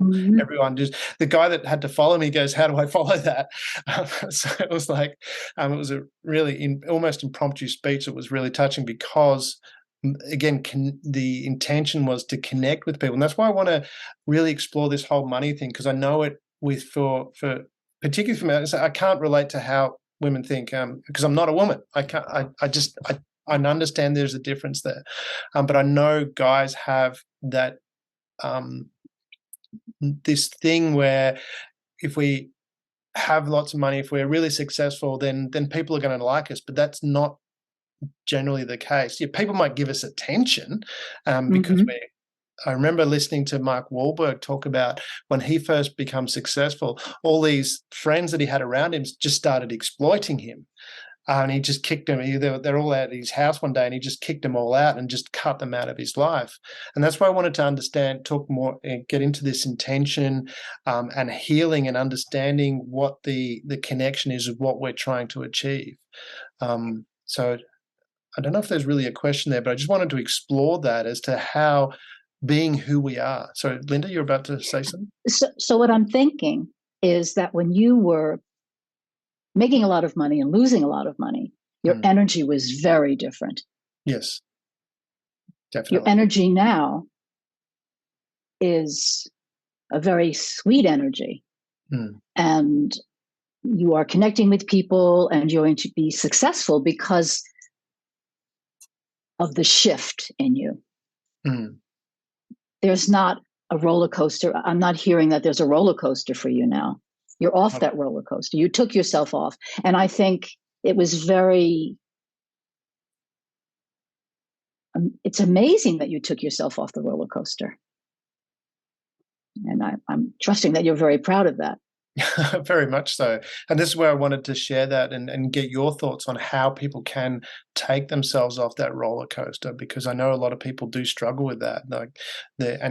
when we can't talking about intention, healing, and energy, how do we, understand what our intention is, and then realizing maybe the action that we're doing is not achieving that intention? Is that part of the meditation, or what do we need to do?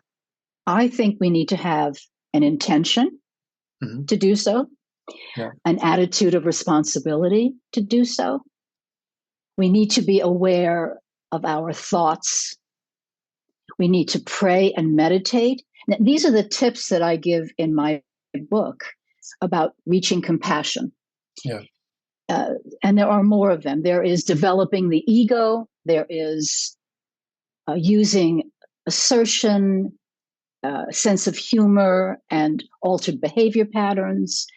There's stepping back from the ego with a sense of ego love.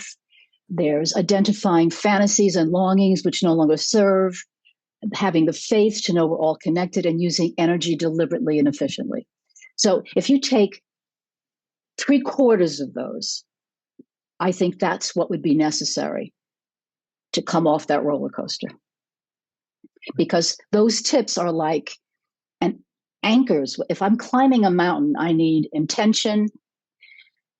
I have goals. I am climbing a mountain. I need anchors. And the series of tips that I just gave you, I think, are those anchors. Intention is the first. You have to have an intention to grow, an intention to want something different.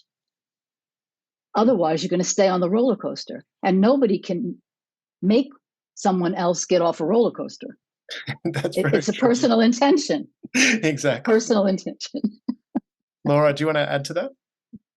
I think just asking the future question, if I had the money I wanted, what would be different about my life? Sometimes that will help you identify what I'm actually really looking for. So would you really have more friends? You would probably have people who want to spend your money. They might not necessarily be friends. What it boils down to for a lot of people is what they're really looking for is freedom of choice, and being able to make choices in their world because they don't have to worry about the day-to-day money. So it may be, since I don't have to be tied to a 9-to-5, I can do more for charity. I can do more for my family. I can live more freely. So just asking, if what I wanted came true, how would my life be different? Might give you just some insight into whatever it is that you want to have happen, what your real intention is behind it. Okay, thank you. Jill? Yeah, what's running through my mind now is to do kind of turnaround questions, right? So if having a lot of money feels so important to me, what would it mean if I didn't have a lot of money? How would I feel about myself? How might my life be different?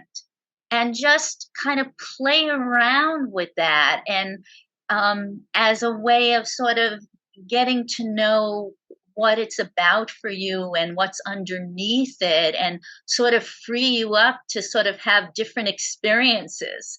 The other thing that's coming to mind now is to practice walking around.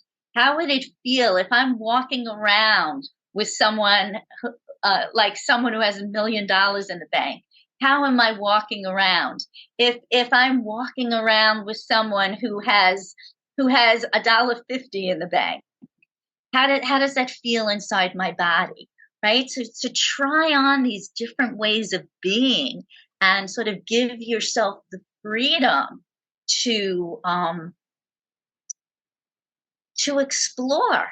Right? Well, what does it mean? How does it feel? And what am I tying to money, right? Because money is really an energy of exchange, right? Money in and of itself does not have any value, right? So what's the value that I'm putting on it? What is valuable to me about money? And the answer to that question can be very different for different people, and also at different points in your life, right? How you looked at it when you were 25 may be very different from how you're looking at it now. And so I always invite people to kind of check in with themselves, right? Like sometimes we do an inventory once, and it's like going to the gym like in January and then figuring you're good for the rest of the year, right? Like, no, people would laugh if you said that, right? But that's what we do. That's what we do within attentions and checking in and all of these things. So to keep kind of checking in and seeing where we're at, our needs can change, our values can change. So to just have this be an ongoing process and inquiry. Right. And how do we connect that to self-worth? Because part of it, when I look back in that time for me, because we can only, if I understand correctly, we can only give what we've got. We can't give more. Right. We don't love ourselves very much. We can't give more than what we've got. And I think back, there's part of me at that time, my belief in myself wasn't that great in certain areas. So in a healing process, I mean, how does that connect to our intention, and also to what can we do to recognize, that maybe we need to increase our self-worth, and then what do we do to increase that? Linda, do you want to? Self-love, self-esteem is grown from within, Mm-hmm. and grown in relationships. And I think it's important, again, the same things that we've been talking about: knowing yourself, reaching out for help when you need help,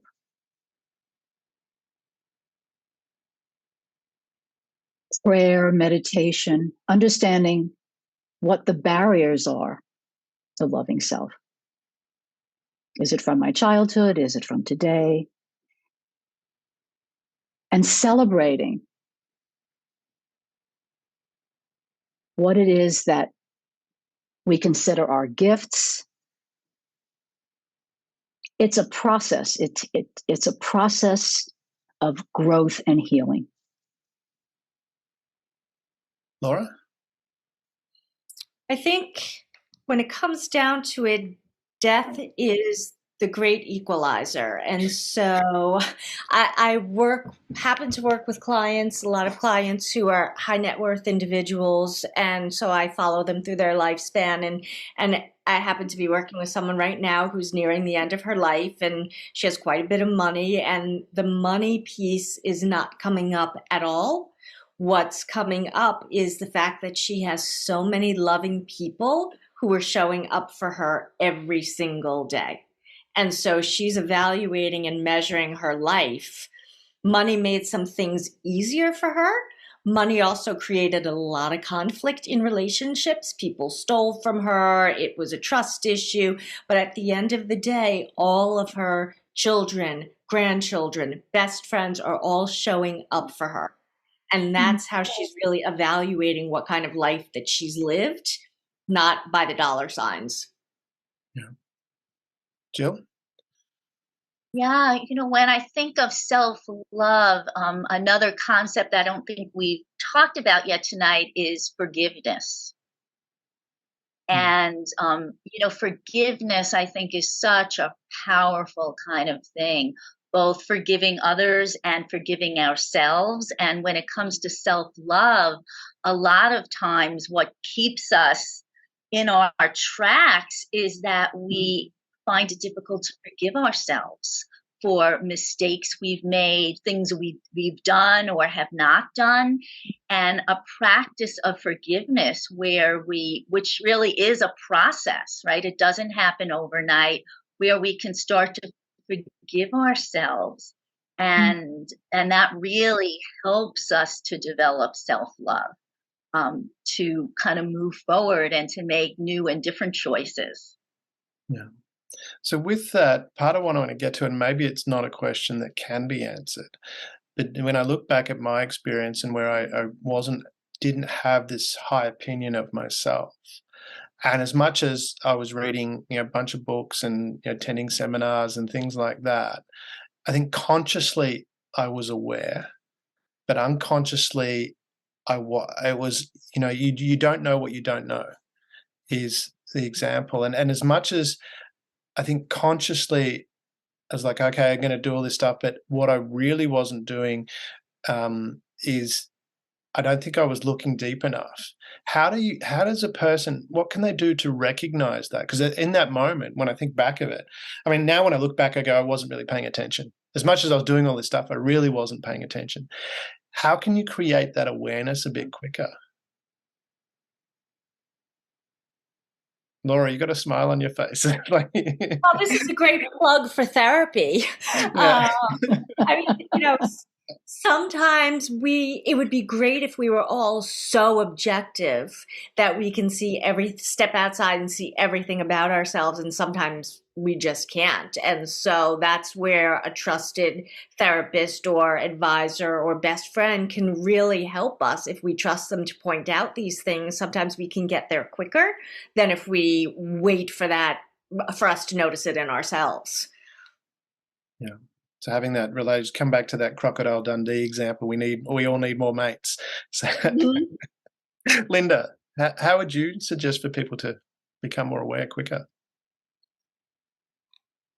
Thich Nhat Hanh's walking meditation, and prayer and meditation. Of course, one can always reach out to a professional. People either grow with a professional or they grow through spiritual journeys. And I think highly of prayer and meditation. Yeah. And Jill?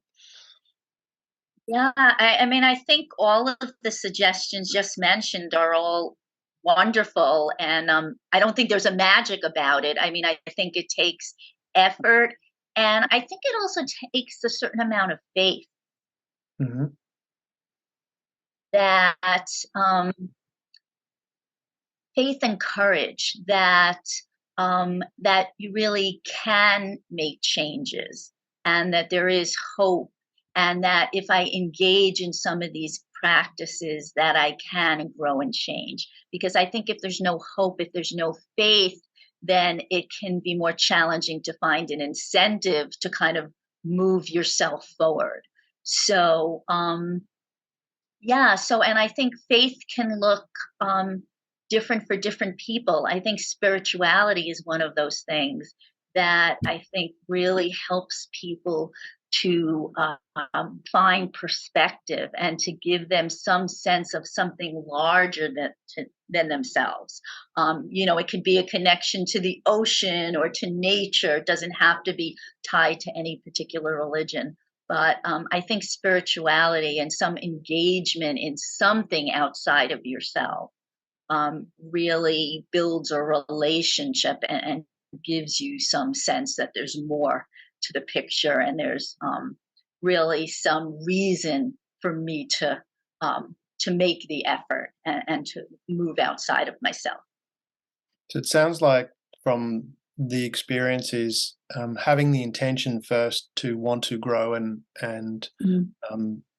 develop, but also to taking that quiet time, whether it's in prayer or meditation or however you do that. Does that sum that up? Am I understanding correctly? And reaching out for a professional if it's needed. Yeah. I've done that for years. And I do meditation and I do prayer, but not being afraid to reach out. Yeah.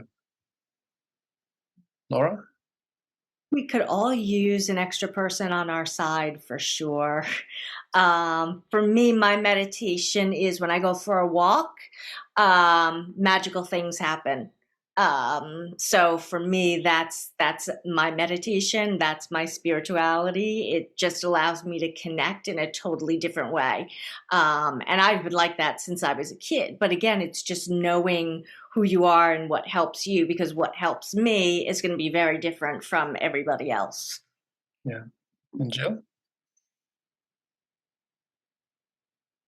Yeah, I always talk in terms of having a toolbox. So there's a lot of different techniques, a lot of different strategies, and you don't use a hammer in every situation. So to have the flexibility to try different things and to realize that there's different options out there.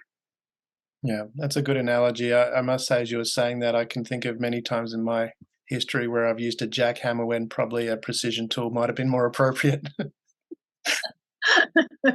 Right, but if we don't know there's another tool, then we think all we have is the jackhammer and we have no choice, right? Exactly. That's very true. Being aware of more experience. We're running out of time. It's been fun. Time flies when you're having fun. Certainly, this has been quite amazing. If I could run around and if you could just share because it's very clear that your goals / intention, energy, and healing are interconnected, and the more healed you are, it's become very clear that the quicker that you can move towards what your intention is, and also be aware of the energy that's around you and how you can actually be aware of that energy, but also control that energy. So it's been very clear from what you've been saying that that's all connected. If we were to leave with one or two wisdoms from each of you as to what people can do to be aware of that interconnection and how to manipulate it. You're going to use the word manipulate in the purest sense as handle with skill, to manipulate our own intentions, the energy around us, and our internal energy, and healing of ourselves. What would be those couple of wisdoms to maximize that for the people listening?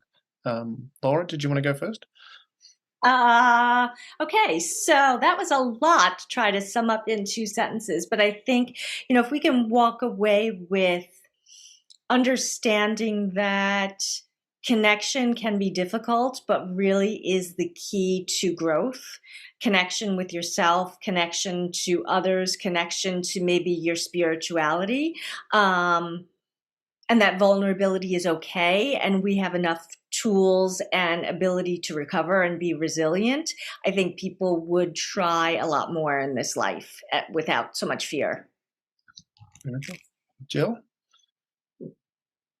Yeah, I think I would say for people to realize that they have choices, that they have choices in the energy that they create. They have choices in manifesting and creating their own healing, and choices in the goals they set and achieve for themselves. And that their history and their past does not have to define their future, right? When you think of a boat, what's coming behind the boat does not drive the boat. It cannot drive the boat, right? It's only the boat itself and moving forward that can create the possibilities for where that boat is headed and where the boat winds up. So just to take advantage of your choices and create the life that you want for yourself. And Linda? I would say to choose love over fear. Have compassion for yourself first, so you have it to give out. And realize that in your heart, your wisdom exists, to pay attention to your heart. Reaching into the compassionate heart leads us to our highest potentials. Beautiful. That's amazing. I'm a little bit lost for words, but I'm gonna have to go back and review this panelcast again. What I will do for the listeners, in the show notes, you will have the contact details for each of our panelists. So if you need to and like to reach out to them, their details will be there. There's so much useful information, and also from their websites and respective other material books that they have, that'll all be in the show notes. Thank you very much for joining us on this panelcast. It's been very exciting. I don't know if that's a new term or not, but I think the panelcast idea works really well with the group discussion. There's just so much valuable information. Thank you, ladies, for joining us. Thank you so much. Thank you. Thank you, and thank you for having us. Thank you for being part of the Share.Care community and helping people around the world prosper. You're creating a bigger pie for everyone to share. The more people contributing to the world being a better place, the better the world becomes, for others and for you.